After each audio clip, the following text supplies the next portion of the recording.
Me llamo Dolores Herrera de la Cruz, pero aquí, bajo el cielo gris de San Cristóbal de las Casas, todos me conocen como Doña Lola. Tengo 81 años, y las historias que mis arrugas cuentan son más profundas que cualquier río que atraviesa esta tierra. Guardo un secreto desde hace más de 50 años, un peso que ha moldeado cada día de mi vida. Hoy voy a compartirlo contigo. Es una historia que necesita ser escuchada, que merece resonar más allá de las paredes de esta casa. Y antes de que desate el nudo que aprieta mi garganta desde hace tanto tiempo, pido solo una cosa, que te suscribas a este canal. Al hacerlo, no solo me escuchas a mí, sino que aseguras que otras voces, otros secretos guardados, también puedan encontrar su camino hacia la luz. Ahora, ven, siéntate conmigo. La neblina de la mañana se está disipando, y es hora de que la verdad haga lo mismo. El aire frío de la mañana entra por la ventana de la cocina, trayendo consigo el olor a tierra húmeda y al café que burbujea en el fogón de barro. Mis manos, manchadas por la edad y el trabajo, tiemblan ligeramente mientras sostengo la taza de cerámica. Mi nieta, Sofía, se sienta frente a mí. Sus ojos, grandes y oscuros como los de su abuelo, Ramiro, me observan con una curiosidad que me desarma. Tiene 22 años, la edad en la que los secretos parecen solo historias lejanas, no pesos que se cargan en los huesos. Revuelve una caja de madera vieja que encontró en el fondo de mi armario. Dentro, fotografías amarillentas, un mechón de cabello de bebé atado con una cinta azul desvaída y un pequeño zapato de lana, gastado y solitario. «Abuela», dice, con la voz suave como la lana del zapatito. «¿De quién es esto? Nunca lo había visto». Mi corazón tropieza. Es un golpe sordo y familiar, el mismo que siento cada vez que la memoria se atreve a escapar de las rejas que construí a su alrededor. Respiro profundo. El aire parece denso, pesado. Durante 52 años he evadido esa pregunta. Inventé historias, cambié de tema, fingí no escuchar. Pero hoy, mirando el rostro de Sofía, un rostro que carga el futuro de nuestra familia, siento que el silencio se ha vuelto más pesado que la propia verdad. «Es de Santiago», susurro, y el nombre sale como un fantasma, un sonido que ya no pertenece a este mundo, a esta casa. Los ojos de Sofía se abren de par en par. «¿Santiago? Pero, ¿quién es Santiago? Nunca has hablado de un Santiago». Las lágrimas que juré nunca más derramar comienzan a quemar detrás de mis ojos. Asiento lentamente. El secreto, ese monstruo dormido, finalmente ha despertado. «Siéntate, mija. La historia es larga», digo, con la voz entrecortada. «Es la historia de cómo tu abuela, la mujer que conoces, no es la mujer que realmente es. Es la historia de tu tío, el primer hijo que tuve y perdí. El hijo que todos creen que murió, pero cuya verdad es mucho más dolorosa». Ella posa el zapatito sobre la mesa con la delicadeza de quien toca una reliquia sagrada. El silencio en la cocina se vuelve denso, expectante. El mundo de afuera, con sus vendedores ambulantes y campanas de iglesia, desaparece. Solo existe ese pequeño zapato de lana y un secreto de medio siglo a punto de ser desenterrado. Para entender lo que pasó, necesitas conocerme como era antes de convertirme en Doña Lola, la matriarca de manos firmes y consejos sabios. Necesitas conocer a la Dolores de 19 años, una muchacha de campo, nacida y criada en los alrededores de Ocosingo, donde el verde de la selva es tan intenso que parece tragarse el cielo.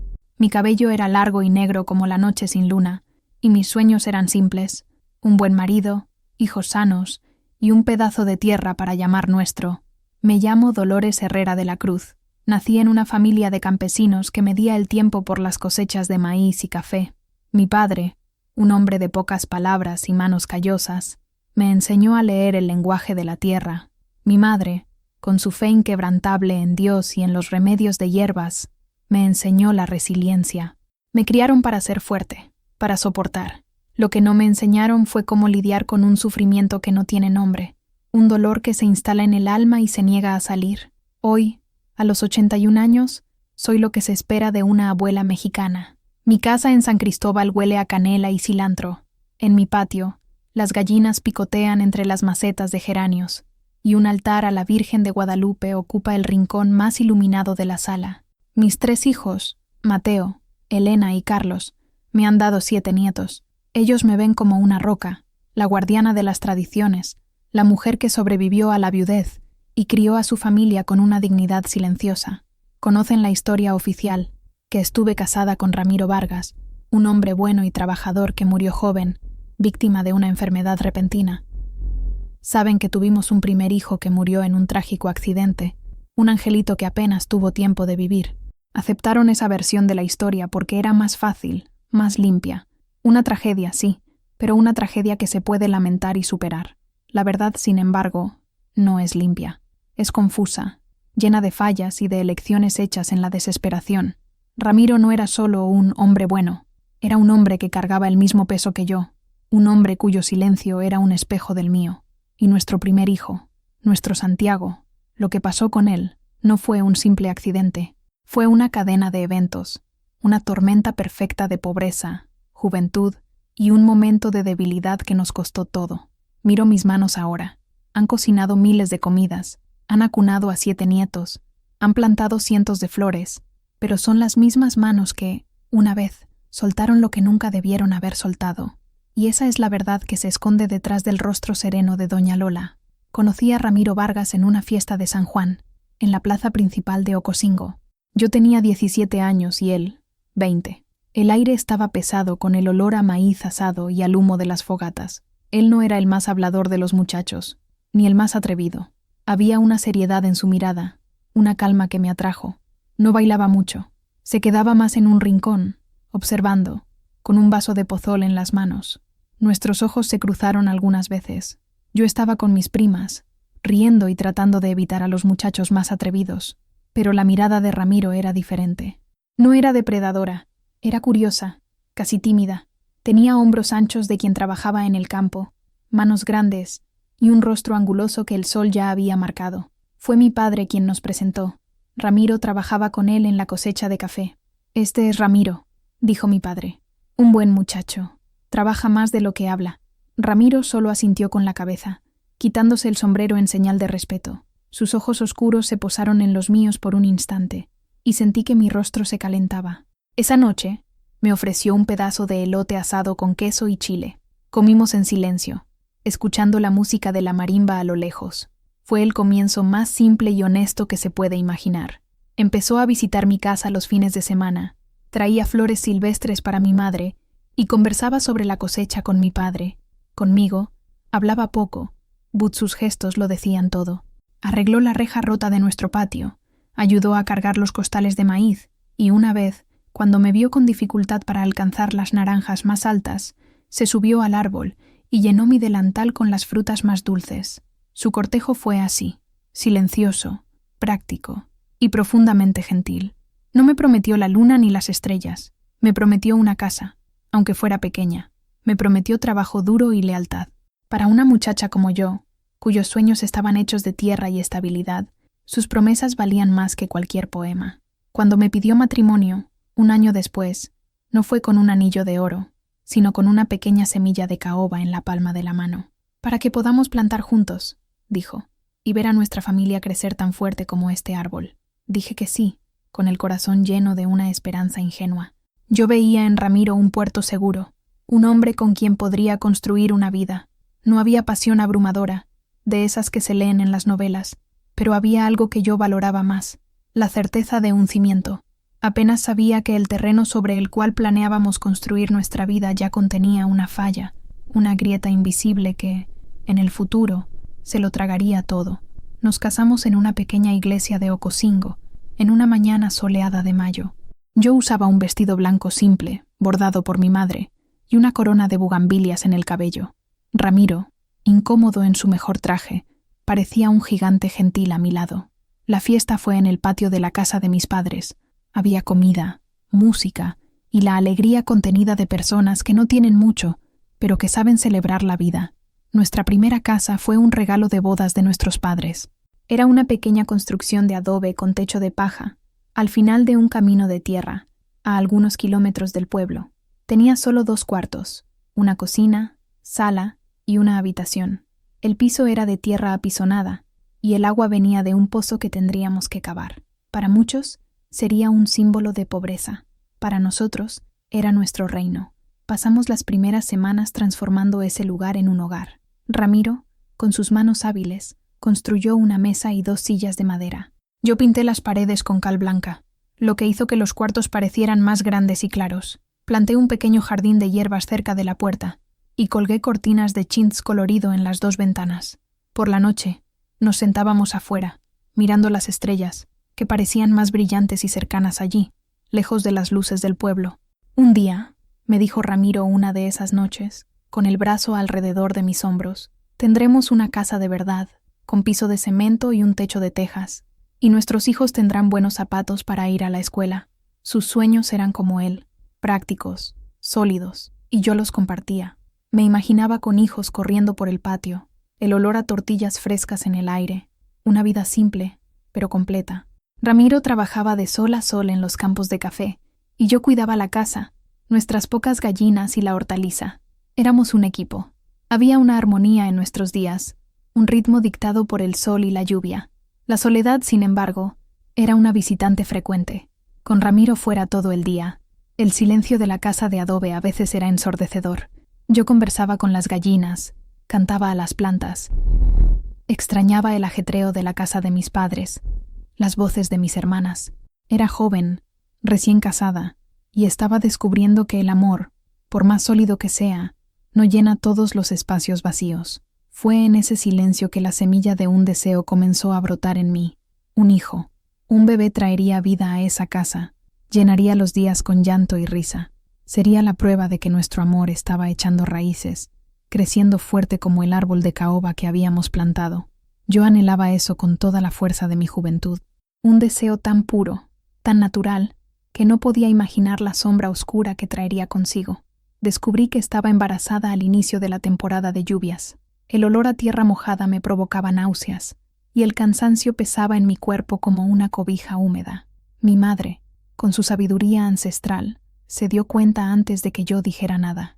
«Estás cargando vida, mija», dijo un día, poniendo la mano sobre mi vientre a un plano. «Tu mirada ha cambiado», le conté a Ramiro esa misma noche. Llegó del trabajo, exhausto, con el rostro y la ropa manchados de tierra. Cuando le di la noticia, la fatiga pareció derretirse de su rostro. Una sonrisa lenta, pero inmensa, se abrió, revelando dientes blancos contra la piel bronceada. No dijo nada, solo me abrazó, un abrazo fuerte, que me levantó del suelo. Me hizo girar en medio de nuestra pequeña sala, y yo reí, una risa genuina y llena de alegría. Después, se arrodilló y posó su mano grande y áspera en mi vientre. «Voy a trabajar aún más duro», susurró, «no para mí, sino para la vida que crecía allí. No te va a faltar nada». Esa promesa fue el motor que lo impulsó en los meses siguientes. Empezó a salir antes del amanecer y a regresar mucho después del atardecer. Aceptaba cualquier trabajo extra que apareciera. Sus manos se volvieron más callosas, y nuevas líneas de preocupación se formaron en su frente. Yo me preocupaba por su cansancio, pero entendía su motivación. Estábamos construyendo un futuro para 3, no ya para 2.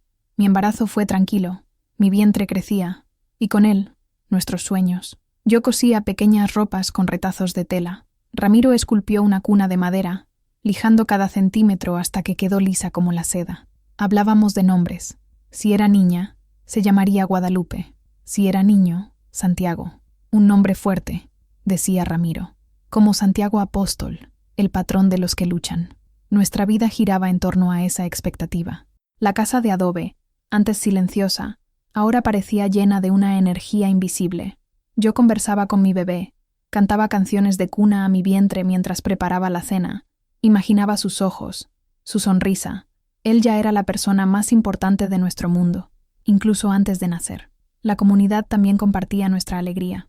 Las vecinas me daban consejos, tés de hierbas y ropa de bebé que sus hijos ya no usaban.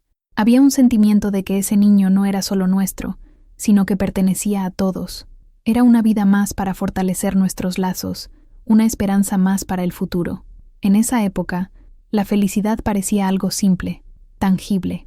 Era la patada del bebé en mi vientre, la sonrisa cansada de Ramiro al final del día, el olor del guisado en el fuego. Era una felicidad frágil, construida sobre la base inestable de nuestra pobreza. Pero para nosotros, parecía indestructible. Éramos jóvenes, enamorados, y a punto de convertirnos en una familia. ¿Qué podría salir mal? Santiago nació en una madrugada de febrero, durante una tormenta. Los relámpagos iluminaban nuestro pequeño cuarto, y el sonido de la lluvia en el techo de paja ahogaba mis gemidos. El parto fue largo y difícil, asistido por doña Elvira, la partera del pueblo, una mujer de 70 años cuyas manos habían traído al mundo a la mitad de nuestra comunidad. Ramiro se quedó a mi lado todo el tiempo. Sostenía mi mano, secaba el sudor de mi frente con un paño húmedo y susurraba palabras de aliento. Yo veía el miedo en sus ojos, un miedo que intentaba esconder detrás de una máscara de calma. Para él, yo era la cosa más preciosa del mundo, y verme sufrir era una tortura. Cuando finalmente escuché el primer llanto, un sonido agudo y fuerte que cortó el ruido de la tormenta, fue como si el mundo entero contuviera la respiración y luego soltara un suspiro de alivio. Doña Elvira limpió al bebé y lo puso en mis brazos. «Es un niño», anunció con una sonrisa desdentada, fuerte como un toro. Era perfecto. Tenía un mechón de cabello negro y espeso, como el de Ramiro, y la piel morena. Sus ojitos, aún hinchados, se abrieron por un momento, y sentí como si pudiera ver una galaxia entera en ellos. En ese instante, un amor abrumador, feroz y primitivo, se apoderó de mí. Era un amor que dolía, de tan intenso. Yo era su madre, lo protegería de todo. Ramiro se acercó, sus ojos brillando de lágrimas. Tocó el rostro del bebé con la punta del dedo, con una delicadeza que contrastaba con sus manos callosas. «Santiago», dijo, con la voz embargada, «bienvenido, mi hijo».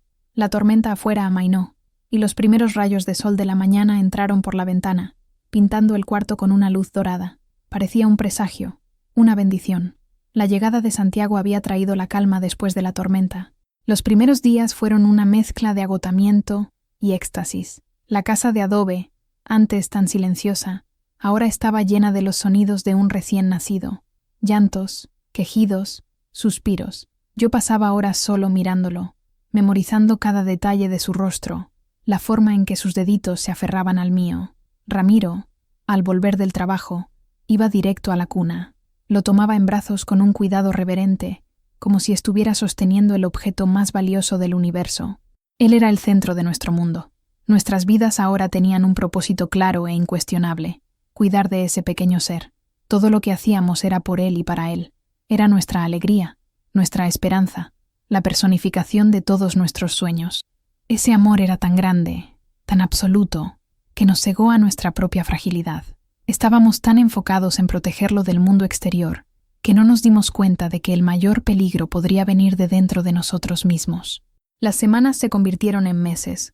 Santiago era un bebé sano, pero exigente. Lloraba mucho, especialmente de noche. Tenía cólicos que parecían torturarlo, y nada de lo que yo hacía parecía consolarlo por mucho tiempo. Lo mecía, le cantaba, caminaba por la casa de madrugada, con el cuerpo doliéndome de cansancio. Ramiro, exhausto del trabajo pesado, intentaba ayudar, pero su sueño era profundo, y muchas veces ni siquiera oía el llanto. Yo me sentía terriblemente sola en esas largas noches, con la lámpara de queroseno lanzando sombras danzantes en las paredes de cal. Las sombras parecían monstruos, y el llanto incesante de Santiago hacía eco de mi propia desesperación silenciosa. El agotamiento comenzó a consumirme. Amaba a mi hijo con una intensidad que llegaba a ser física, pero el cansancio constante me dejaba irritable, con los nervios a flor de piel. Había días en que miraba por la ventana y veía a otras mujeres yendo al mercado, riendo, conversando, y sentía una punzada de envidia. Mi vida se había resumido a esos 2 cuartos, al ciclo interminable de amamantar, cambiar pañales e intentar calmar un llanto que parecía no tener fin. Comencé a sentirme como una prisionera en mi propia casa, en mi propio cuerpo. Me miraba en el pequeño espejo roto que teníamos y no reconocía a la mujer que veía. Tenía ojeras profundas bajo mis ojos y mi cabello, antes siempre bien trenzado, ahora estaba constantemente despeinado. ¿Dónde estaba la Dolores soñadora? Había sido engullida por esta nueva identidad. Madre. Ramiro notaba mi melancolía, pero no sabía cómo ayudar. Era un hombre de acciones, no de palabras. Si yo necesitaba que él arreglara algo o cargara peso, lo haría sin dudarlo. Pero la tristeza era un territorio desconocido para él. «Estás cansada, mi vida», decía. «Las cosas van a mejorar», pero no mejoraban. La pobreza, que antes era solo un hecho de la vida, ahora se había convertido en una fuente de ansiedad constante. El dinero que Ramiro ganaba apenas alcanzaba para la comida. La leche se me secaba en los pechos por el estrés y la mala alimentación, y teníamos que comprar leche de cabra, lo que era caro. La preocupación por el futuro de Santiago me mantenía despierta por la noche, mucho después de que él finalmente se durmiera. Había momentos de pura alegría, por supuesto. La primera sonrisa de Santiago, el sonido de su risa cuando le hacía cosquillas en la panza, la forma en que sostenía mi dedo con su manita minúscula. En esos momentos, sentía que todo el sacrificio valía la pena, pero esos momentos eran islas en un océano de agotamiento y preocupación. Un sentimiento de insuficiencia comenzó a crecer en mí. No estaba siendo la madre perfecta que imaginé que sería. Me sentía abrumada, frustrada, y lo peor de todo, culpable por sentirme así. El amor y el resentimiento libraban una batalla silenciosa dentro de mi corazón, y no tenía a nadie con quien hablar de eso.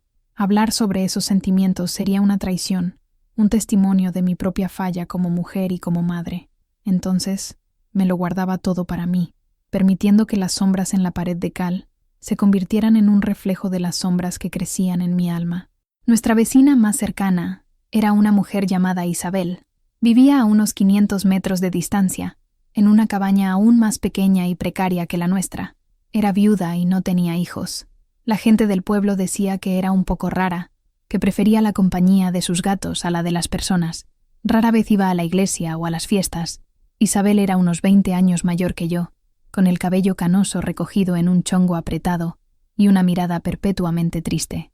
Al principio mantuve mi distancia, influenciada por los chismes del pueblo, pero, con el tiempo, ella comenzó a acercarse. Aparecía en mi puerta de vez en cuando, trayendo unas pocas verduras de su huerto o un pedazo de queso que había hecho. Nunca entraba. Se quedaba en el umbral de la puerta, con su rebozo raído sobre los hombros. Sus ojos siempre iban hacia Santiago. Lo observaba con una intensidad que me incomodaba, una mezcla de fascinación y dolor. «Es hermoso», dijo una vez, con la voz ronca de quien habla poco. «Parece un angelito». Poco a poco, comencé a entender su soledad. Me contó, en frases cortas y vacilantes, que su marido había muerto hacía muchos años y que ella nunca pudo quedar embarazada. «Dios no me dio esa bendición», dijo, con la mirada perdida en el horizonte. Su dolor hacía eco en mi propia soledad. Empezamos a conversar más. Me daba consejos sobre cómo lidiar con los cólicos de Santiago. Me enseñaba sobre tés de hierbas que ayudaban a calmar al bebé. Parecía genuinamente preocupada por nuestro bienestar. Cuando Santiago tenía unos 6 meses, Isabel comenzó a ofrecerse a cuidarlo por algunos minutos, para que yo pudiera atender el huerto o lavar la ropa en el arroyo sin tener que cargarlo. Al principio, dudé.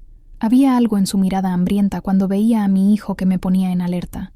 Pero mi cansancio era mayor que mi desconfianza. La dejaba sostenerlo mientras yo tendía la ropa en el tendedero. Ella lo mecía y le cantaba canciones de cuna antiguas, con una ternura que me conmovía. Santiago, que lloraba con casi todo el mundo, parecía calmarse en sus brazos. «Eres una buena madre, Dolores», me dijo un día, mientras me devolvía a Santiago, que dormía profundamente.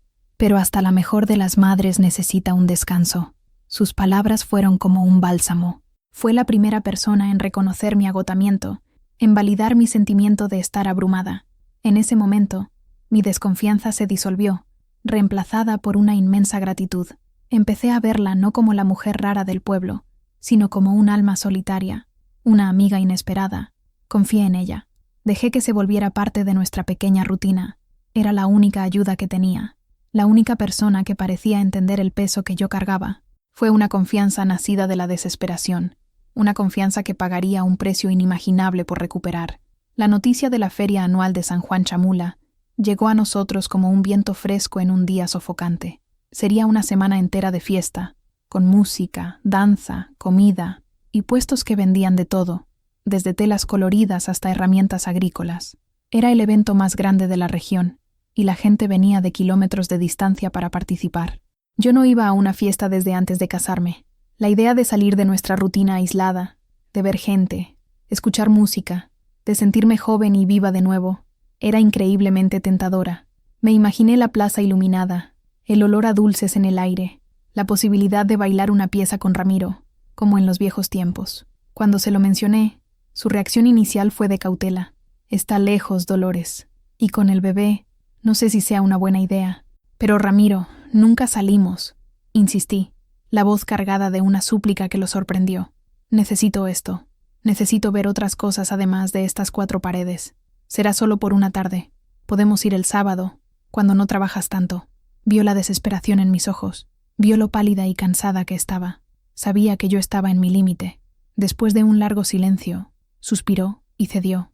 Está bien, iremos el sábado, pero solo por unas horas. Tenemos que volver antes de que oscurezca. La alegría que sentí fue inmensa, casi infantil. Esa semana, la perspectiva de la feria fue como una luz al final del túnel. Me sentía más ligera, con más energía. Planeé la ropa que usaría, la mejor que tenía. Pensé en los dulces que comería. Era un pequeño vistazo de la vida que sentía haber perdido. El problema, claro, era Santiago. Llevarlo al ajetreo de la feria sería una pesadilla. Odiaba las multitudes y el ruido. Lloraría todo el tiempo. Y nuestra tarde de escape se transformaría en otro ejercicio de estrés y frustración. Fue entonces que la idea, como una serpiente, se insinuó en mi mente. Una idea terrible y, al mismo tiempo, irresistiblemente lógica. Dejar a Santiago con Isabel. Ella lo adoraba. Sabía cómo calmarlo. Serían solo unas horas. Vivía tan cerca. ¿Qué podría pasar? La culpa me carcomió en el momento en que lo pensé. ¿Qué tipo de madre deja a su hijo para ir a una fiesta? Pero la otra voz, la voz del agotamiento, era más fuerte. Te lo mereces, susurraba. Es solo por una tarde. Volverás a ser una mejor madre si descansas un poco. La batalla interna duró días. Apenas dormí, dividida entre el deseo y la culpa. Finalmente, el viernes, un día antes de la feria, tomé la decisión que cambiaría el curso de mi vida para siempre. Fui a la cabaña de Isabel, con el corazón latiéndome fuerte en el pecho, y le hice la petición. La cabaña de Isabel era oscura, y olía a hierbas secas y humo de leña. Gatos de todos los colores se desperezaban en los pocos muebles. Me recibió con sorpresa, sus ojos tristes iluminándose un poco al verme. Tartamudeé al hacerle la petición, sintiendo el calor de la vergüenza subir por mi rostro. Isabel, mañana, Ramiro y yo vamos a la feria en Chamula. Es solo por unas horas, por la tarde. Y estaba pensando, si tú podrías, tal vez, quedarte con Santiago. El silencio que siguió pareció durar una eternidad. Isabel me miró fijamente, su rostro inescrutable. Por un momento pensé que me regañaría, que me llamaría madre desnaturalizada. Pero entonces, una sonrisa lenta y extraña se dibujó en sus labios. Sus ojos brillaron con una intensidad que me asustó. Claro, Dolores, dijo, la voz más firme de lo que jamás la había oído. Será un honor para mí. Lo cuidaré como si fuera mío. La última frase quedó flotando en el aire, cargada de un significado que, en mi ingenuidad y desesperación, no supe descifrar. Sentí un escalofrío, pero lo atribuí a los nervios. El alivio que sentí fue tan grande que barrió cualquier otra emoción. Gracias, Isabel. Muchas, muchas gracias. No tardaremos. Volveremos antes del anochecer. Te lo prometo. No te preocupes, dijo, poniendo su mano en mi brazo. Su mano estaba fría. Ve y diviértete. Te lo mereces. Déjame todo a mí. Volví a casa con el corazón más ligero, pero con una semilla de inquietud plantada en el alma. Intenté ignorarla. Me dije a mí misma que estaba haciendo lo correcto, que era bueno para mí, y por lo tanto, para Santiago. A la mañana siguiente, preparé todo. Dejé leche, pañales limpos y su ropa favorita. Bañé a Santiago. Besé cada pedacito de su cuerpo, inhalando su olor a bebé como si quisiera guardarlo en la memoria. Él me sonrió, una sonrisa pura y sin dientes que me partió el corazón. Ya vuelvo, mi amor, susurré en su oído. Mamá ya vuelve. Sé un buen niño para la tía Isabel. Cuando lo llevé a su casa, poco después del mediodía, Isabel ya nos esperaba en la puerta. Lo tomó de mis brazos con una avidez que me hizo dudar por un segundo. Santiago, para mi sorpresa, no lloró. La miró con curiosidad e incluso estiró su manita para tocar su rostro. Ramiro llegó con la carreta. Parecía incómodo con la situación.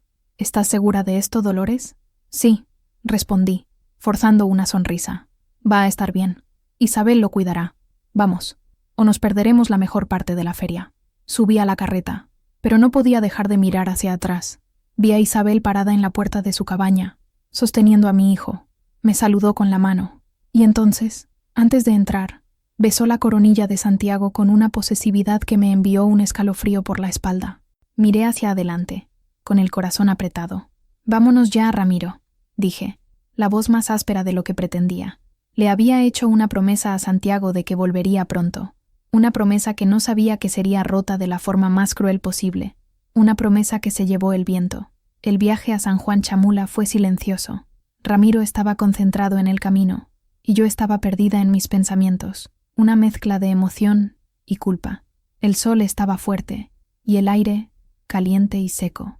A medida que nos acercábamos, el sonido distante de cohetes y música comenzó a llegar a nosotros. Cuando entramos a la plaza principal, la vista fue deslumbrante. Era un torbellino de colores, sonidos y olores. Mujeres con sus trajes tradicionales de lana negra y blusas bordadas, hombres con sombreros y cintas de colores. El sonido de la marimba se mezclaba con las voces de los vendedores y las risas de los niños. El olor a incienso de la iglesia se mezclaba con el de carne asada y algodón de azúcar. Por un momento, me olvidé de todo. Me sentí como la Dolores de 17 años otra vez. Ramiro, notando mi cambio de humor, se relajó. Nos compró a los dos un vaso de tascalate, una bebida de maíz y chocolate. Caminamos de la mano entre los puestos, mirando las telas, las cerámicas, las frutas exóticas. Compré un pequeño juguete de madera para Santiago, un pájaro colorido que batía las alas cuando se jalaba un cordón. La culpa volvió con toda su fuerza. Yo estaba allí, divirtiéndome, mientras mi hijo estaba con una extraña. «Está bien, Dolores», dijo Ramiro, como si leyera mis pensamientos. «Isabel es una buena mujer. Estamos a solo unas horas de distancia». Intenté creerle. Intenté disfrutar el momento. Bailamos una pieza lenta en el centro de la plaza. Ramiro era torpe, pero se esforzó por mí. Apoyé mi cabeza en su pecho y cerré los ojos, dejando que la música me llevara. En ese instante, fuimos solo un hombre y una mujer, no padres abrumados por la responsabilidad. Fue un momento de libertad, pero era una libertad con un sabor amargo. Comimos esquites sentados en los escalones de la iglesia, observando el movimiento. Conversamos sobre cosas triviales, sobre el futuro, sobre la casa que un día tendríamos. Pero la imagen de Santiago estaba siempre en el fondo de mi mente. Cada llanto de bebé que oía en la multitud, mi corazón daba un salto. El sol comenzó a descender en el horizonte, pintando el cielo de naranja y morado. La mayoría de la gente se estaba yendo. «Es hora de irnos», dijo Ramiro gentilmente. Asentí, un nudo formándose en mi garganta. La tarde había sido maravillosa, un escape necesario. Pero ahora, todo lo que quería era volver a casa, tomar a mi hijo en mis brazos y no soltarlo nunca más. Extrañarlo era un dolor físico, una punzada aguda en el pecho. Subimos a la carreta y comenzamos el largo viaje de regreso. El aire de la noche comenzaba a enfriar. Me aferré al pequeño pájaro de madera, el regalo que moría por darle a mi hijo. No sabía que estaba volviendo a una pesadela, que la libertad que había probado por unas horas me costaría una vida entera de cautiverio. Estábamos a unos 2 kilómetros de casa cuando la vimos. Una columna de humo oscuro subiendo contra el cielo estrellado, exactamente en dirección a nuestra propiedad. El corazón de Ramiro pareció detenerse antes que el mío. Dio un latigazo, y el caballo, asustado, aceleró. La carreta se sacudía violentamente en el camino de tierra. Yo me agarraba con fuerza, mis nudillos blancos. «¿Qué es eso, Ramiro?», pregunté, con la voz temblando. «No sé», respondió, con la mandíbula apretada. «Parece estar cerca de nuestra casa». Un miedo helado comenzó a subir por mi espalda. 1000 posibilidades terribles pasaron por mi cabeza, pero ninguna de ellas se comparaba con la realidad que nos esperaba. Mi casa, nuestras cosas. Pero mi pensamiento principal era otro. Santiago. Él no estaba en nuestra casa. Estaba con Isabel. A medida que nos acercábamos, el olor a quemado se volvió insoportable. Vimos el brillo naranja de las llamas. Y entonces, el horror. No era nuestra casa la que estaba incendiándose. Era la cabaña de Isabel. Saltamos de la carreta antes de que se detuviera por completo. Corrimos hacia el incendio. La pequeña cabaña de madera y paja estaba completamente envuelta en llamas. El calor era intenso, y el ruido del fuego crepitando era ensordecedor. Algunos vecinos ya estaban allí, lanzando cubetas de agua en un intento inútil de controlar el fuego. Sus rostros estaban manchados de hollín e iluminados por la luz siniestra de las llamas. «¡Santiago!», grité, buscando desesperadamente entre la pequeña multitud. «¿Dónde está mi hijo? ¿Dónde está Isabel?». Nadie respondió. Solo me miraban con lástima y horror. Corrí hacia la puerta en llamas, pero Ramiro me sujetó, envolviéndome en sus brazos fuertes. «No, Dolores, es demasiado tarde. No puedes entrar». «Mi hijo está ahí dentro», gritaba, luchando contra él, arañando, pateando. «Santiago, mi bebé». Estaba histérica, cegada por el pánico y el dolor. La realidad de la situación era un monstruo demasiado grande para que mi mente lo comprendiera. Mi hijo, mi pequeño Santiago, estaba dentro de ese horno. El techo de la cabaña se derrumbó con un estruendo terrible, enviando una lluvia de chispas hacia el cielo nocturno. Y con ese sonido, algo dentro de mí también se derrumbó. Mi cuerpo se aflojó en los brazos de Ramiro. La lucha se había ido. Lo único que quedó fue un grito, un sonido inhumano, que rasgó mi garganta e hizo eco en la noche. Era el sonido de un corazón partiéndose en 1.000.000 de pedazos. Era el sonido de mi mundo acabándose. La noche se arrastró como una agonía sin fin. Nos quedamos allí, impotentes, observando las llamas consumir la cabaña hasta que no quedó nada más que una estructura ennegrecida y humeante. Los vecinos, uno por uno, se fueron alejando, dejándonos solos con nuestro dolor. Yo estaba sentada en el suelo, abrazando mis rodillas, temblando incontrolablemente. Ramiro estaba de pie a mi lado, una estatua de sufrimiento, su rostro una máscara de incredulidad. El olor a humo y madera quemada impregnaba el aire, un olor que asociaría para siempre con la pérdida. Cuando amaneció, la escena era aún más desoladora. Las cenizas grises lo cubrían todo. La cabaña de Isabel era solo un esqueleto carbonizado. Los hombres del pueblo vinieron a ayudar. Con cuidado, comenzaron a remover los escombros. Yo observaba, entumecida, esperando y, al mismo tiempo, temiendo lo que pudieran encontrar. Cada pedazo de madera quemada que removían era una puñalada en mi corazón. No encontraron nada, ningún rastro, ni de Isabel, ni de mi hijo. El fuego había sido tan intenso, dijeron, que probablemente lo consumió todo. La lógica era brutal e ineludible. Isabel estaba cuidando de Santiago. La cabaña se incendió. Ambos estaban dentro. Ambos se habían ido. La culpa me aplastó con el peso de una montaña. Si no hubiera sido tan egoísta, si no hubiera insistido en ir a la feria, si no hubiera dejado a mi hijo con ella. Sí, se convirtió en la palabra más cruel de mi vocabulario. Ramiro no dijo una palabra de acusación. No lo necesitaba. Yo me acusaba lo suficiente por los dos. Su silencio era casi peor que cualquier grito. Se movía como un autómata. Sus ojos vacíos. Su alma parecía haber dejado su cuerpo. Habíamos perdido a nuestro hijo, y yo era la culpable. La comunidad nos rodeó de compasión. Las mujeres traían comida que no podíamos comer. Los hombres ofrecían palabras de consuelo que no podíamos oír. Hablaban de un accidente terrible, de la voluntad de Dios. Para ellos, era una tragedia simple y directa, pero para mí no era simple. Era un laberinto de culpa y arrepentimiento del que nunca más escaparía. En los días que siguieron, realizamos un pequeño funeral. El sacerdote del pueblo rezó una misa. Había un pequeño ataúd blanco, pero estaba vacío. Enterramos una caja llena de su ropa, la cuna que Ramiro había hecho, y el pequeño pájaro de madera que nunca pude darle. Mientras la tierra era arrojada sobre el ataúd vacío, sentí que me estaban enterrando junto con él. La Dolores que yo era, la joven madre llena de sueños, murió ese día.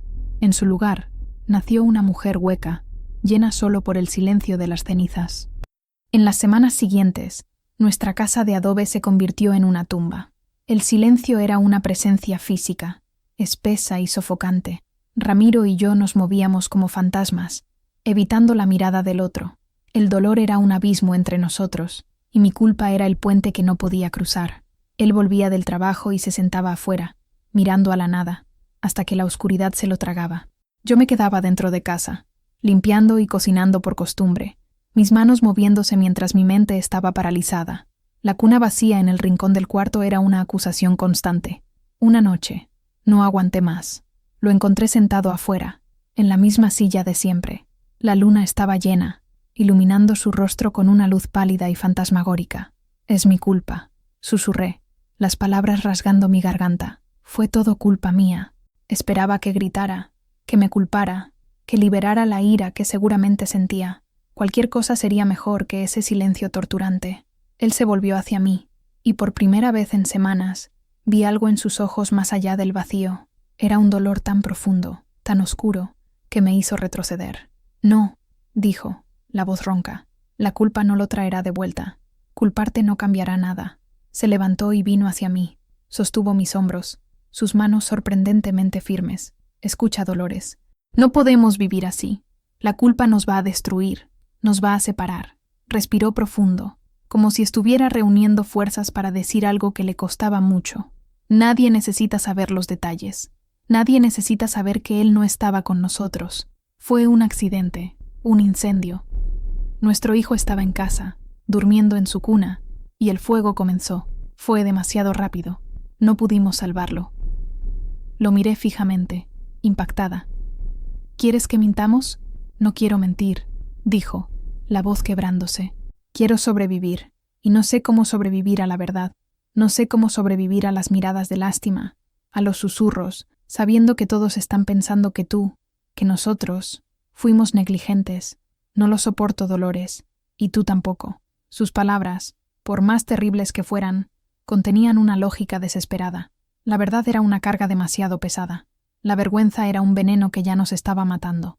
La mentira que él proponía era una especie de antídoto, una forma de reescribir la historia, de darnos una tragedia limpia, un dolor que la comunidad pudiera entender y respetar, sin juicio. Vamos a decir que murió en casa, continuó, sus ojos fijos en los míos. Vamos a guardar la verdad solo para nosotros. Será nuestro secreto, nuestra carga, juntos.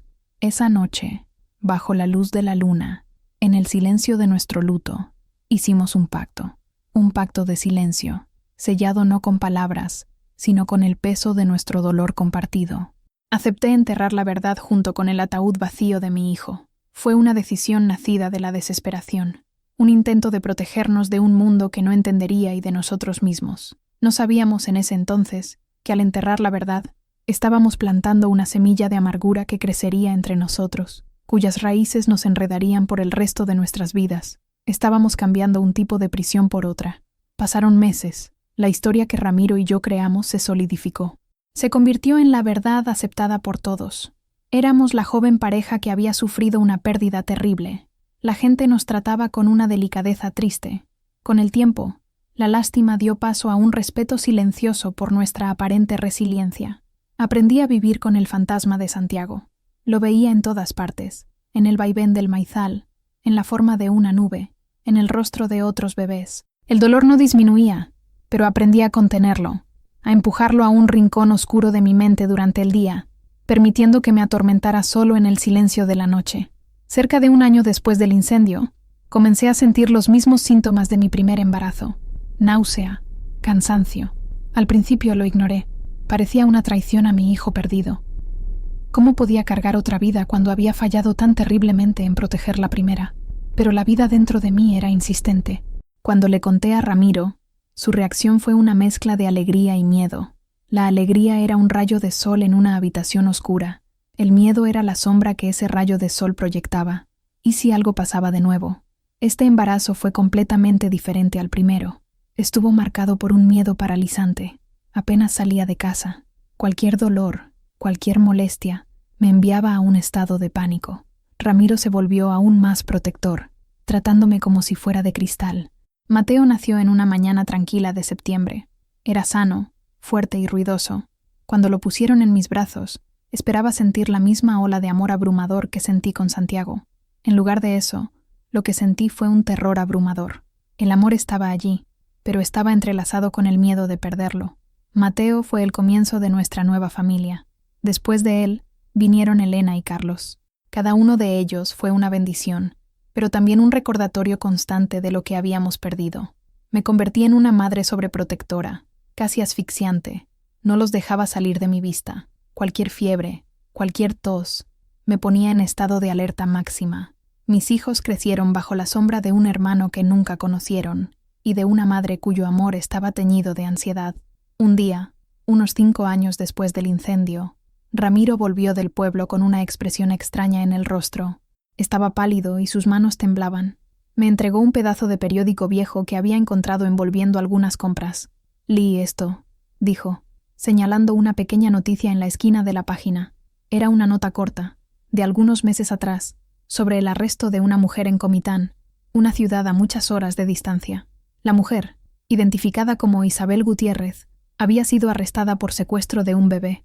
Según la noticia, Era una viuda sin hijos que había robado al recién nacido de una familia y había huido.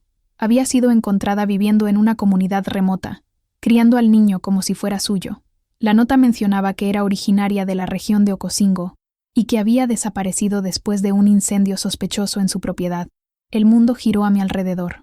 Tuve que sentarme. Leí y releí la noticia, las palabras confundiéndose ante mis ojos. Isabel, el incendio sospechoso, Ocosingo. No podía ser una coincidencia. Mi hijo no estaba muerto. Isabel no había muerto en el incendio. Ella lo había iniciado. Lo usó como distracción para huir, para robar a mi hijo. La revelación me golpeó con la fuerza de un rayo. El dolor que sentía no era el dolor limpio del luto, era el dolor sucio y retorcido de la traición. Por 5 años, lloré por un hijo muerto. Me culpé por un accidente que nunca ocurrió. La verdad era infinitamente más monstruosa. Santiago estaba vivo, en algún lugar, y yo no tenía idea de dónde. El descubrimiento de la noticia en el periódico no trajo alivio, trajo un nuevo tipo de infierno. Ramiro y yo nos quedamos despiertos toda la noche, la hoja de periódico arrugada entre nosotros en la mesa de la cocina. La mentira que habíamos construido para protegernos ahora se revelaba como una jaula aún más cruel. «Tenemos que hacer algo», dije, la voz llena de una urgencia febril. «Tenemos que ir a la policía en Comitán. Tenemos que encontrar a nuestro hijo». El rostro de Ramiro era una máscara de desesperación. ¿Y qué les vamos a decir, Dolores? ¿Que mentimos por 5 años? ¿Que enterramos un ataúd vacío y engañamos a toda la comunidad? Van a pensar que estamos locos, o peor, que somos cómplices. «No me importa lo que piensen», grité, golpeando la mesa. «Quiero a mi hijo de vuelta. Piensa en nuestros otros hijos», argumentó él, la voz baja y tensa. «Mateo, la pequeña Elena. ¿Qué pasará con ellos si nos arrestan por falso testimonio? ¿Quién cuidará de ellos? Construimos una vida aquí, Dolores, una vida basada en esa mentira. Si jalamos de ese hilo, todo se derrumbará». Sus palabras fueron como cubetadas de agua fría. Tenía razón. Teníamos otros hijos ahora, hijos que dependían de nosotros. No podíamos arriesgar su futuro por una esperanza incierta del pasado. La elección ante nosotros era imposible. Vivir con la mentira de que nuestro hijo estaba muerto, o destruir nuestra familia actual en la búsqueda de una verdad que podría nunca ser totalmente recuperada. ¿Qué había hecho Isabel con Santiago? ¿Dónde estaba él ahora? La noticia era de meses atrás. Podría estar en cualquier lugar. Esa noche, una nueva capa se añadió a nuestro pacto de silencio. No solo esconderíamos la verdad sobre cómo desapareció Santiago, sino que también esconderíamos la verdad de que podría estar vivo. Decidimos no hacer nada. Fue la decisión más difícil y dolorosa de mi vida. Tuve que elegir entre el hijo que perdí y los hijos que tenía en mis brazos, y elegí a los vivos. Guardamos el recorte de periódico en una pequeña caja de madera, junto con los otros pocos recuerdos de Santiago, y enterramos esta nueva verdad aún más profundo que la primera. A partir de ese día, pasé a vivir con 2 dolores, el dolor del hijo que creía muerto y el dolor del hijo que sabía que estaba vivo, en algún lugar, creciendo lejos de mí. La esperanza se convirtió en una forma de tortura. En cada rostro de niño que veía en la calle, buscaba rasgos de Ramiro, un atisbo de mi Santiago. La mentira que compartíamos se convirtió en el cimiento agrietado de nuestro matrimonio. Nos amábamos, pero había un océano de cosas no dichas entre nosotros. Ramiro se hundió aún más en su trabajo y en su silencio. Yo me hundí en el cuidado obsesivo de mis otros hijos. Éramos socios en un crimen de omisión, encadenados el uno al otro por un secreto que era demasiado pesado para cargar solo, pero imposible de compartir. Los años que siguieron fueron una larga y lenta lección de cómo construir muros. Construí un muro alrededor de mi corazón para que la esperanza no pudiera entrar y destruirme. Construí un muro alrededor de mi familia para protegerlos de un mundo que ahora veía como peligroso e impredecible. Nuestra vida siguió adelante, al menos en la superficie. Dejamos la pequeña casa de adobe y nos mudamos a San Cristóbal de las Casas. Ramiro consiguió un trabajo mejor en la construcción. Compramos una casa más grande, con un pequeño patio donde podía plantar mis flores. Nuestros hijos crecieron, fueron a la escuela, hicieron amigos. Éramos, para todos los efectos, una familia normal, pero bajo la superficie, las grietas estaban allí. Yo era una madre presente, pero distante. Los abrazaba, los alimentaba, cuidaba de sus fiebres, pero siempre había una parte de mí que estaba ausente, perdida en algún lugar del pasado, buscando un rostro que apenas podía recordar. Mis hijos sentían eso, de alguna manera. Mateo, el mayor, se convirtió en un niño serio y responsable, como si sintiera que necesitaba compensar una tristeza que no entendía. Elena era la soñadora, siempre intentando hacerme sonreír, sacarme de mi melancolía, y Carlos, el menor, era el rebelde, siempre probando los límites, tal vez en un intento de romper los muros que yo había construido. Ramiro y yo rara vez hablábamos de Santiago. Su nombre se convirtió en un tabú. La caja de madera con el recorte de periódico y el zapatito de lana fue escondida en el fondo de un armario, un santuario secreto de nuestro dolor. A veces, por la noche, lo sorprendía mirando a la nada, y yo sabía exactamente dónde estaba su mente. En esos momentos, nuestras miradas se cruzaban, y en un segundo, compartíamos todo el peso de nuestro secreto, sin necesitar una sola palabra. Ese dolor compartido era lo que nos mantenía juntos, pero también lo que nos impedía ser verdaderamente felices.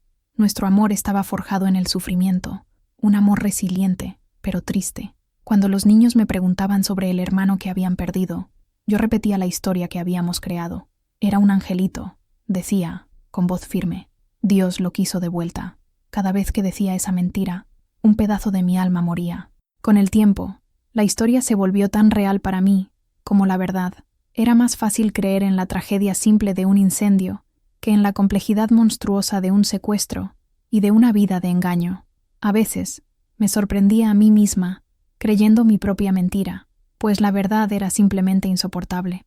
Me convertí en una experta en vivir una vida doble, la de doña Lola, la matriarca respetada, y la de Dolores, la mujer que cargaba un secreto que la corroía por dentro. Los años pasaron como la neblina que desciende sobre los valles de Chiapas, lenta, silenciosa y omnipresente. Mis hijos se convirtieron en adultos, se casaron, me dieron nietos. Ramiro y yo envejecimos juntos. Las líneas en nuestros rostros contaban la historia de una vida de trabajo duro y preocupaciones silenciosas. Ramiro enfermó cuando tenía casi 70 años. Fue algo rápido, una enfermedad que le quitó las fuerzas en cuestión de meses. En sus últimos días, se volvió más hablador de lo que jamás fue en toda su vida. Una noche, mientras yo estaba sentada junto a su cama, sostuvo mi mano. Sus ojos, antes tan fuertes, estaban nublados y cansados. ¿Crees que él nos perdonaría, Lola?, susurró. No necesité preguntar de quién estaba hablando. No hay nada que perdonar, Ramiro. Hicimos lo que pensamos que era lo correcto. Yo lo veo a veces, en mis sueños, continuó, la voz débil. Es un hombre ahora. Me pregunta por qué no lo buscamos. Lágrimas corrieron por mi rostro. No podíamos, mi amor. Sabes que no podíamos. Lo sé, dijo apretando mi mano. Pero voy a encontrarlo ahora. Y le diré que su madre nunca, ni por un día, dejó de amarlo. Esas fueron algunas de sus últimas palabras. Murió unos días después, llevándose consigo la mitad del peso de nuestro secreto. Me quedé sola con él, una carga que ahora parecía 2 veces más pesada. Después de su muerte, me sumergí en mi rutina de abuela. Mis nietos eran mi alegría, mi refugio. Los llenaba de amor, un amor feroz, casi desesperado, como si intentara darles todo el amor que no pude darle a Santiago. Y entonces, un día, sucedió. Estaba en el mercado de San Cristóbal, comprando verduras. Había un hombre, tal vez de unos 50 años, vendiendo ámbar en un pequeño puesto. No se parecía físicamente a Ramiro, pero había algo en él. La forma en que sostenía una pieza de ámbar contra la luz, la concentración en sus ojos, la calma en sus gestos, era tan... Ramiro. Me quedé paralizada, observándolo a la distancia. Él sonrió a un cliente, y mi corazón dio un salto. Era una sonrisa gentil, melancólica. Sentí una conexión inexplicable, una sensación de familiaridad que me mareó. ¿Podría ser él? La pregunta era absurda. Había miles de hombres de esa edad en Chiapas. Era solo mi corazón cansado jugándome una mala pasada. Pero no podía moverme. Me quedé allí casi 1 hora, escondida detrás de un puesto de telas, solo observándolo. Tenía manos grandes y fuertes, como las de Ramiro. Parecía un hombre bueno, un hombre trabajador. Las ganas de ir hacia él, de preguntar su nombre, de dónde venía, eran abrumadoras. ¿Pero qué le diría? Disculpe, señor, pero por casualidad usted fue robado de sus padres hace 52 años. El miedo me paralizó, el miedo de estar equivocada, el miedo de, tal vez, tener razón, el miedo de abrir una puerta que había permanecido cerrada toda mi vida. Al final, no hice nada, solo me di la vuelta y me fui a casa. con el corazón en pedazos. Ese encuentro, real o imaginario, abrió las compuertas de mi dolor. El muro que había construido con tanto cuidado durante décadas comenzó a agrietarse. Me di cuenta de que ya no podía cargar ese secreto sola. Me estaba matando. El encuentro en el mercado, o lo que fuera, me atormentó por días. Apenas dormía. La imagen de ese hombre no salía de mi cabeza.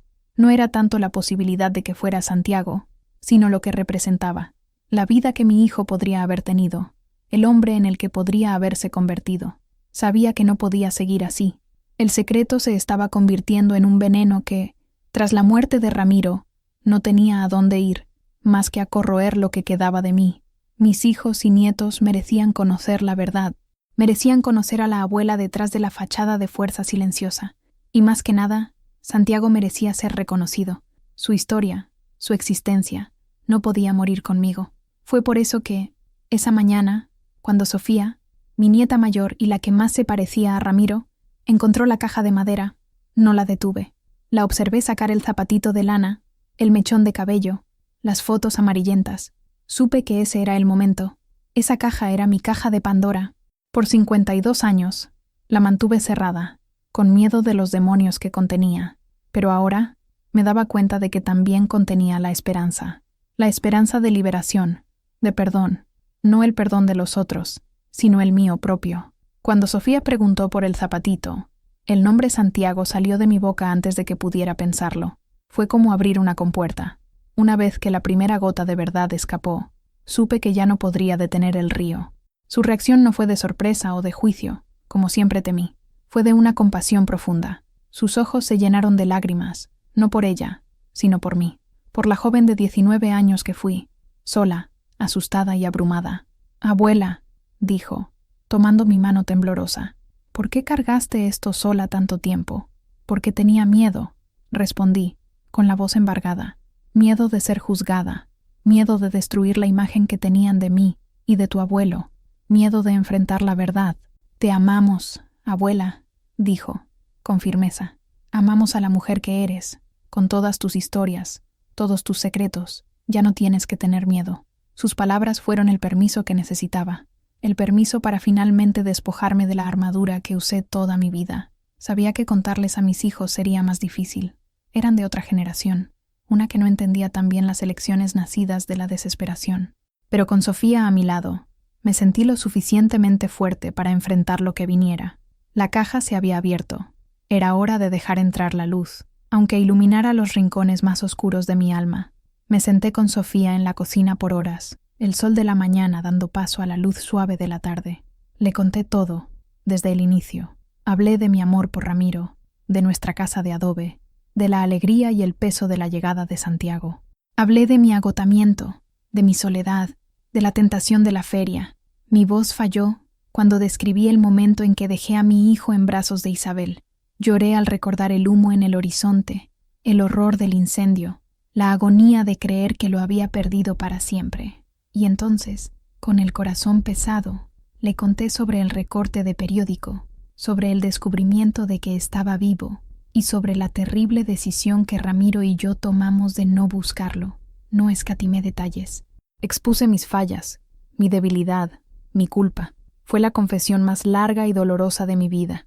Cuando terminé, estaba exhausta, vaciada. El silencio que siguió fue llenado solo por mis sollozos. Sofía no dijo nada por un largo tiempo. Solo sostuvo mi mano, dejándome llorar, dejando que el veneno de 52 años saliera. Finalmente, habló, la voz suave, pero firme. «No hiciste nada malo, abuela. Eras una niña cansada y sola, que necesitaba ayuda. La culpa no es tuya. Es de la mujer que se aprovechó de tu vulnerabilidad. Y la decisión que tú y el abuelo tomaron después, no puedo imaginar el dolor de tener que hacer esa elección. Hicieron lo que pensaron que era mejor para proteger a la familia que tenían. Su perdón, su comprensión, fue un regalo que no sabía que necesitaba. Fue como si un peso que ni siquiera sabía que aún cargaba fuera levantado de mis hombros. Tus hijos necesitan saber», dijo gentilmente. «Mi papá, tía Elena, tío Carlos, tienen derecho a saber que tuvieron otro hermano, y necesitan saber la verdad sobre su madre. La mujer fuerte que admiran fue forjada por este dolor. Acordamos que ella me ayudaría. Reuniríamos a la familia el domingo siguiente, después de la misa. Sería el almuerzo de domingo más difícil de nuestras vidas. La idea me aterraba. Mateo, mi hijo mayor, era un hombre justo, pero severo. Elena era demasiado sensible. ¿Y Carlos? Carlos era impredecible, pero tenía que hacerlo. Por mí, por Ramiro y por Santiago. Esa semana sentí una extraña calma. La decisión estaba tomada. El secreto ya no era solo mío. Lo había compartido con Sofía, y, al compartirlo, su poder sobre mí disminuyó. Por primera vez en mucho tiempo, sentí que podía respirar profundo, sin que el aire se quedara atorado en mi pecho. La tormenta se acercaba, pero ya no la enfrentaría sola. El domingo llegó con un cielo gris, como si la naturaleza estuviera de luto anticipado. La casa estaba llena. Mis 3 hijos, sus cónyuges, mis nietos. El olor a mole cocinándose lentamente en el fogón normalmente me traería consuelo, pero ese día solo aumentaba mi nerviosismo. Después del almuerzo, cuando los nietos más pequeños se fueron a jugar al patio, les pedí a mis hijos y a Sofía que se sentaran conmigo en la sala. La atmósfera cambió instantáneamente. La alegría familiar dio paso a una tensión expectante. Empecé a hablar. Mi voz, al principio temblorosa, fue ganando fuerza a medida que me sumergía en la historia. Conté todo, exactamente como le había contado a Sofía. Con cada palabra, sentía los muros a mi alrededor derrumbarse, ladrillo por ladrillo. Las reacciones fueron un mosaico de emociones. Elena lloraba silenciosamente, el rostro cubierto por las manos. Carlos me miraba fijamente con una expresión indescifrable, una mezcla de ira y confusión. Mateo, como esperaba, era el más difícil de leer. Escuchaba con la mandíbula apretada, el rostro una máscara de piedra. Cuando terminé, el silencio en la sala era ensordecedor. Fue Carlos, el rebelde, quien rompió el silencio. Entonces, ¿toda nuestra vida fue una mentira? La tumba que visitamos cada día de muertos está vacía. Tenemos un hermano por ahí, y ¿ustedes nunca lo buscaron? Su voz estaba cargada de un dolor acusador. No podíamos, susurré. Los teníamos a ustedes. Teníamos miedo de perderlo todo. ¿Miedo?, replicó levantándose. ¿Y el miedo de él? ¿El miedo de un niño creciendo sin saber quién es? ¿Pensaste en eso? Antes de que pudiera responder, Mateo levantó la mano silenciando a su hermano. Se volvió hacia mí, y sus ojos, que siempre pensé que eran fríos, estaban llenos de un profundo dolor. Yo entiendo, mamá, dijo, la voz ronca. No estoy de acuerdo. Mi corazón está roto por la elección que tomaron. Pero, entiendo, veo cuánto ha sufrido, cuánto sufrió papá en silencio. Toda esa tristeza que flotaba sobre esta casa, ahora tiene sentido. Elena finalmente quitó las manos de su rostro. Nunca te culpamos, mamá. ¿Cómo podríamos? Te amamos. La reacción de ellos, la comprensión de Mateo y el amor incondicional de Elena me quebraron. El alivio fue tan intenso que me sentí débil. Carlos seguía enojado, pero vi en sus ojos que su ira estaba dirigida a la injusticia de la situación, no a mí. Era su manera de procesar el dolor. Esa tarde, lloramos juntos. Lloramos por el hermano que nunca conocieron. Lloramos por el sufrimiento silencioso de mis padres. Lloramos por las décadas de secretos. Fue una tormenta de emociones, pero después de ella vino la calma. La verdad, por más dolorosa que fuera, nos unió de una forma que el secreto nunca podría. Por primera vez, no solo estaban viendo a doña Lola, la matriarca fuerte, estaban viendo a Dolores, la mujer vulnerable, falible y sobre todo, humana, y la amaban de la misma manera. En los días siguientes, la dinámica de nuestra familia cambió. La verdad se asentó entre nosotros, no como una herida abierta, sino como una cicatriz que contaba una historia. Carlos, después de su explosión inicial, vino a buscarme. Me abrazó por un largo tiempo y pidió disculpas por su ira. Solo quería haberlo conocido, dijo, con la voz embargada. La cuestión de qué hacer ahora flotaba en el aire. ¿Buscar a Santiago? La idea se discutió. Sería como buscar una aguja en un pajar. Tendría más de 60 años ahora. Tendría otro nombre, otra vida, otra familia. Encontrarlo podría traer más dolor que sanación, tanto para nosotros como para él. Fue Sofía quien tuvo la idea. Tal vez el objetivo no sea encontrarlo, dijo, durante una de nuestras conversaciones en la cocina. Tal vez el objetivo sea honrarlo, darle el lugar que siempre tuvo en nuestra familia, pero que nunca fue reconocido. La idea floreció. Decidimos hacer algo simbólico, pero profundamente significativo. Fuimos al pequeño cementerio del pueblo donde Ramiro estaba enterrado y donde la tumba de Santiago estaba.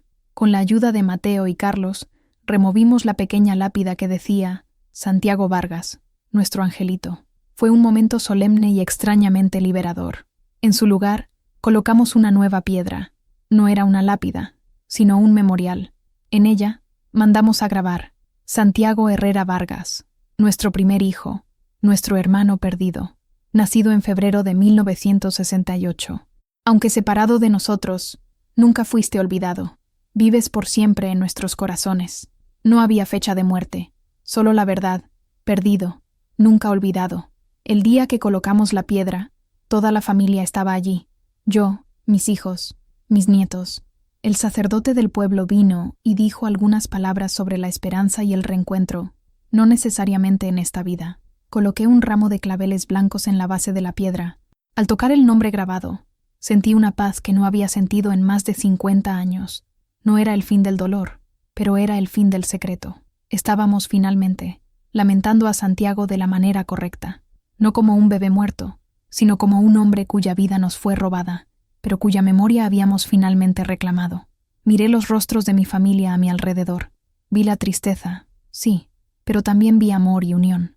La verdad no nos había destruido, nos había rehecho, más fuertes y más honestos. En ese momento, supe que Ramiro, donde quiera que estuviera, también estaba en paz. La vida después de la revelación no se transformó mágicamente en un cuento de hadas. El dolor por la pérdida de Santiago todavía existe. La pregunta, ¿y sí?, todavía me visita en las noches de insomnio. La diferencia es que ahora no enfrento esas preguntas sola. Hablo de Santiago abiertamente con mis hijos y nietos. Hacen preguntas. Quieren saber cómo era de bebé, cómo era su sonrisa. Les muestro la única foto amarillenta que tengo de él. Se ha convertido en una parte real y presente de nuestra historia familiar, no más un fantasma. Mi relación con mis hijos se ha profundizado. Me ven con nuevos ojos, con una mezcla de compasión y un nuevo tipo de respeto. La distancia que siempre existió entre nosotros, causada por mi secreto, desapareció. Ahora entienden mi sobreprotección, mi melancolía ocasional, entienden el origen de mis cicatrices. A veces, todavía voy al mercado. Ya no busco un rostro en la multitud. La búsqueda desesperada ha sido reemplazada por una aceptación serena. No sé dónde está Santiago, o si está vivo. No sé si es feliz. Y he tenido que aprender a vivir con ese no saber. Lo que sé es que fue amado, y que, en algún lugar del universo, tal vez ese amor lo alcanzó de alguna forma. El perdón fue el paso más difícil. Por años me culpé a mí misma. Después, culpé a Isabel. Y al final, culpé a Ramiro y a mí misma nuevamente por la decisión de no buscar. Pero ahora, con la perspectiva de 81 años, veo las cosas con más claridad. Me he perdonado. Perdoné a la joven de 19 años, exhausta y desesperada, que solo quería una tarde libre. Entendí que su debilidad no era una falla de carácter, sino una consecuencia de sus circunstancias. Incluso encontré en mi corazón una pizca de compasión por Isabel. No perdón por lo que hizo, pues eso es imperdonable, pero compasión por su dolor, por su soledad, que la llevaron a cometer un acto tan monstruoso. El dolor puede transformar a las personas en monstruos, y esa es la mayor de las tragedias. Ahora, cuando me miro en el espejo, ya no veo a una mujer definida por su secreto. Veo a una sobreviviente. Veo a una mujer que amó, perdió, cometió errores y, al final, encontró el valor de enfrentar la verdad. Veo las arrugas alrededor de mis ojos y sé que no son solo de edad, sino de lágrimas derramadas, de risas compartidas, de una vida vivida en toda su complejidad dolorosa y bella. Veo a doña Lola y, finalmente, veo a Dolores y estoy en paz con ambas. ¿Qué es el legado de una persona? Para algunos, son las tierras que dejan, el dinero en el banco. Para mí, mi legado no es algo que se pueda tocar. Es la historia que finalmente tuve el valor de contar. Mi secreto moldeó mi vida, pero al romperlo, cambié el futuro de mi familia. Mis hijos y nietos ahora conocen la importancia de la honestidad, de la vulnerabilidad. Han aprendido que la fuerza no está en esconder las heridas, sino en tener el valor de mostrarlas. Sofía, mi nieta, decidió estudiar para convertirse en trabajadora social. Quiere trabajar con madres jóvenes en comunidades rurales, ofreciendo el apoyo que yo nunca tuve. Me dijo que mi historia le enseñó que, a veces, Un oído atento puede salvar una vida. Ver mi sufrimiento transformarse en su pasión, en su propósito, es la mayor redención que podría imaginar. Mis hijos también cambiaron. Mateo, mi hijo serio, se ha vuelto más gentil, más comprensivo con las debilidades de los demás. Elena encontró una nueva profundidad en su arte, pintando retratos que capturan no solo la apariencia, sino el alma de las personas, con todas sus alegrías y tristezas. Y Carlos, mi hijo rebelde, canalizó su energía para organizar eventos comunitarios, creando espacios para que las personas se conecten y compartan sus historias, para que nadie se sienta tan solo como su madre se sintió un día. La piedra memorial de Santiago en el cementerio se ha convertido en un punto de encuentro para nuestra familia. La visitamos no solo en el Día de Muertos, sino en cumpleaños, en momentos de alegría y de tristeza. Es un recordatorio de dónde venimos, del precio del silencio y del poder liberador de la verdad. Pienso en el hombre en el que Santiago debe haberse convertido. Espero que haya tenido una buena vida. Espero que haya sido amado. Y, en mis momentos más optimistas, espero que haya encontrado la paz, así como yo. Mi acto de romper el silencio no cambió el pasado, no trajo a mi hijo de vuelta, pero liberó el futuro. Me liberó a mí, liberó a mis hijos, y, espero, liberará a las futuras generaciones de mi familia del peso de secretos no contados. Ese, creo yo, es un legado que vale la pena dejar, un legado construido no sobre la perfección, sino sobre la belleza imperfecta de la verdad. La mañana está terminando. El café en mi taza ya se enfrió. Sofía sigue aquí, sentada frente a mí, sus ojos llenos de una sabiduría que va más allá de su edad. Ha escuchado mi historia hasta el final. El pequeño zapato de lana de Santiago sigue sobre la mesa. Entre nosotros, ya no es un símbolo de dolor y secreto. Ahora, es un símbolo de conexión, el hilo que me ató a mi pasado y me permitió compartirlo con mi futuro. Tomo el zapatito. Sus fibras son frágiles con el tiempo, pero aún resisten, como yo. Gracias por escucharme, mija. Le digo a Sofía, mi voz clara y firme. Gracias por confiar en mí, abuela, responde ella, sonriendo a través de las lágrimas. Sé que mi historia no termina aquí. Continuará resonando.